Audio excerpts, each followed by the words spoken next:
Whether you're restarting your Stardew Valley farm for the 20th time or you're starting your first ever playthrough, choosing the right farm layout is really important.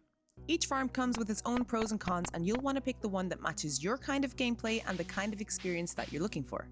In today's video, we are going to do a deep dive into each and every farm layout and how they can benefit or hinder you in your Stardew adventures.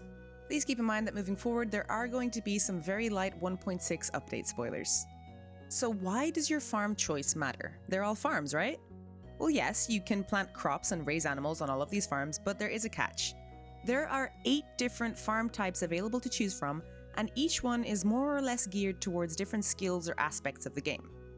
Depending on the farm you choose, you might have an easier time getting forageables or fish for the community center, or you might struggle due to the lack of space for crops. That being said, let's get into it and see what each of these farm types are about and what you can expect from them if you choose them for your playthrough. The standard farm is exactly what it says. It's a simple plot of land with a large amount of open space to design your farm.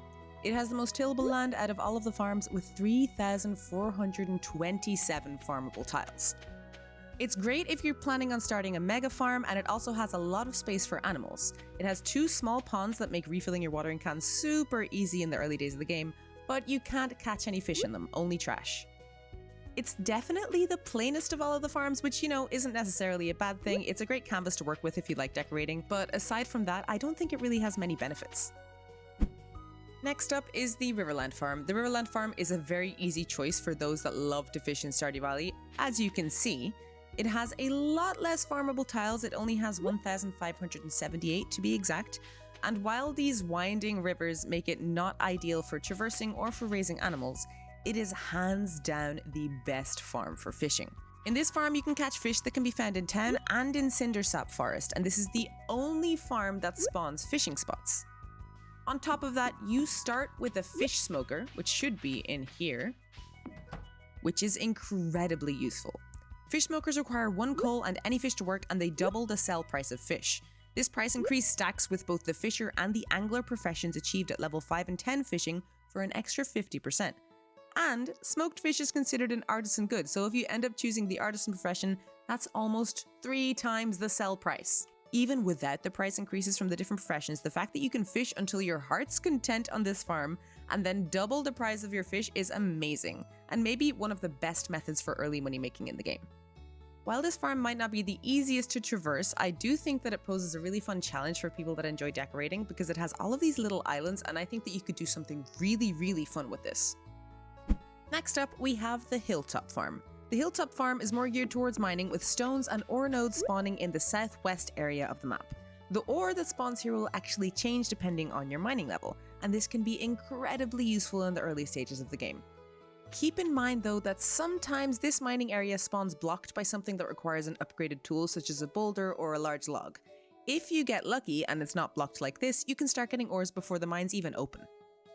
Of course, when it comes to decorating, this farm can be especially difficult due to the river that goes literally from one corner of the farm all the way to the other, plus the space taken up by all of the hills and of course the mining area. The same goes for farming. While it does have a decent amount of farmable tiles, 1,648, the way that it's distributed, as you can see, it's kind of broken up into little bits, and it can be a little awkward to set up large amounts of crops. When fishing in this farm, you have a 50% chance to catch fish that can be found in the Cindersap Forest River, and a 50% chance to catch trash. It might not be the most efficient farm, it's definitely an interesting landscape for decorating, and I feel like you could do some really cool designs with this farm. It also might be a little tricky to find a nice spot for your animals, but you do have a little pond over here in this corner for watering your crops, and of course you have the river that goes through the entire farm for easy water. Having access to this ore early in the game is incredibly helpful, and it respawns every 4 days or so. Next up is the Forest Farm. The Forest Farm might just be one of the prettiest farms and one of the most useful farms. Rather than just being cliffs and more fields around the edge, this farm is surrounded by bushes and trees which make it look extra pretty. It has 1,413 farmable tiles, which may not seem like much, but at least they're in big chunks so you can put your crops all together.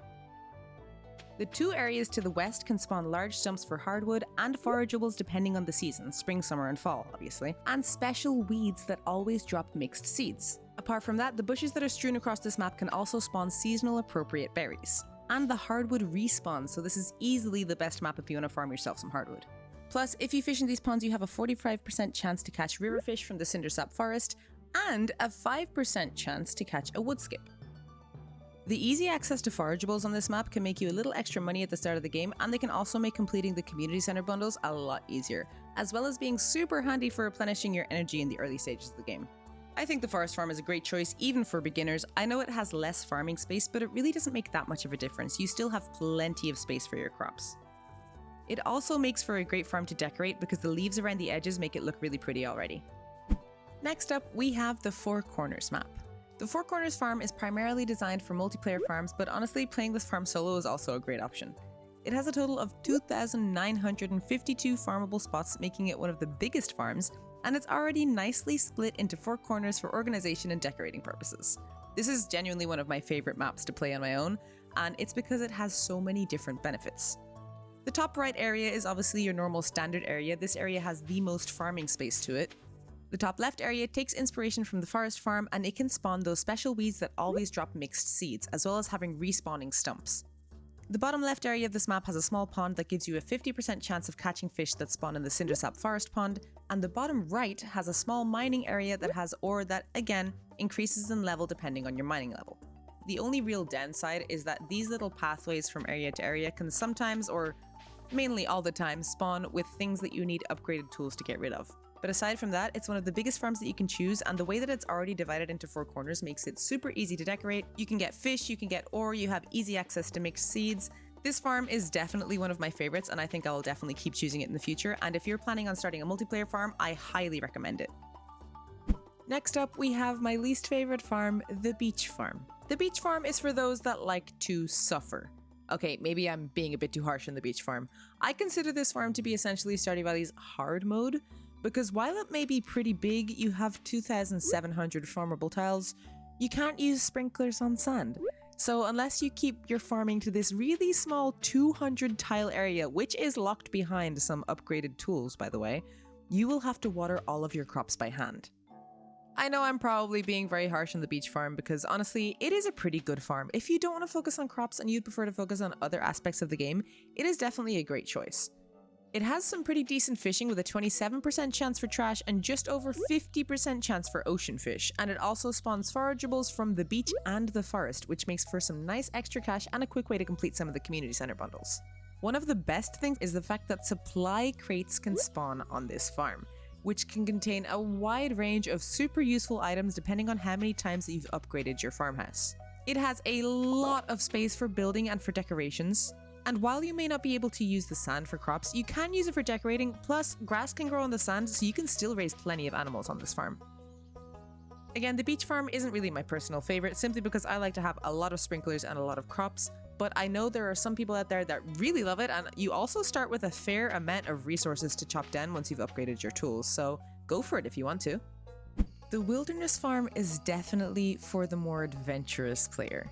This farm starts spawning monsters at night from 8 PM onwards that scale with your combat level. This is great for those interested in loot drops from monsters and a little extra combat experience, and it also has 2 unique monsters that can spawn depending on your combat level.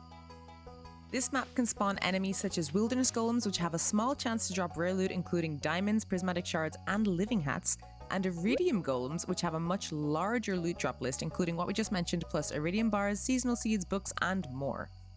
However, monsters spawning at night can actually be turned on for any farm if you choose this option at the start of your save. On farms that aren't the wilderness farm, you won't get as many wilderness golems, and iridium golems simply won't spawn at all. This makes iridium golems really the only unique thing that this farm has going for it. If you're into the layout of the wilderness farm but you don't want to have to deal with the monsters at night, you can actually turn this setting off after you choose the farm before starting your save, and you will be able to use this farm and no monsters will spawn at nighttime at all. And as far as space goes, the wilderness farm has 2,131 farmable tiles, and you can catch fish found in the mountain lake, but you only have a 35% chance of doing so.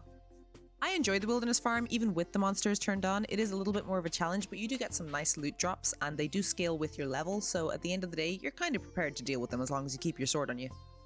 And last but not least, the Meadowlands Farm. This farm is the current newest addition to all the layouts in Stardew Valley. It was added with the 1.6 update, and it's clearly geared towards players that enjoy raising animals. It has a decent amount of farmable tiles, 2066 to be exact, but most of them are located in the lower left corner of the map. You also happen to start with an already built coop and 2 baby chickens that come with adorable matching names. We got Snowy and Ginger Snap. Adorable. You'll notice that this farm also starts with a lot of blue grass. This grass increases friendship with your animals by twice as much as normal grass, and the only other way to get blue grass on your farm is by buying it in super late game from Mr. Key's shop. A particularly good benefit from this grass is that you're able to get large versions of animal produce much faster than usual, which is great if you're doing a normal community center run. You'll also have a 40% chance of catching cindersap forest fish when fishing here and a 60% chance for trash.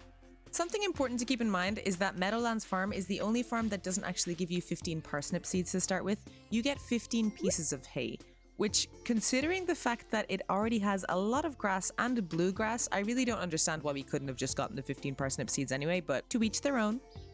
And as far as layout goes, this map is pretty straightforward and similar to the standard map. It has a river running across the top, and it is the only map to include the new waterfalls added in 1.6.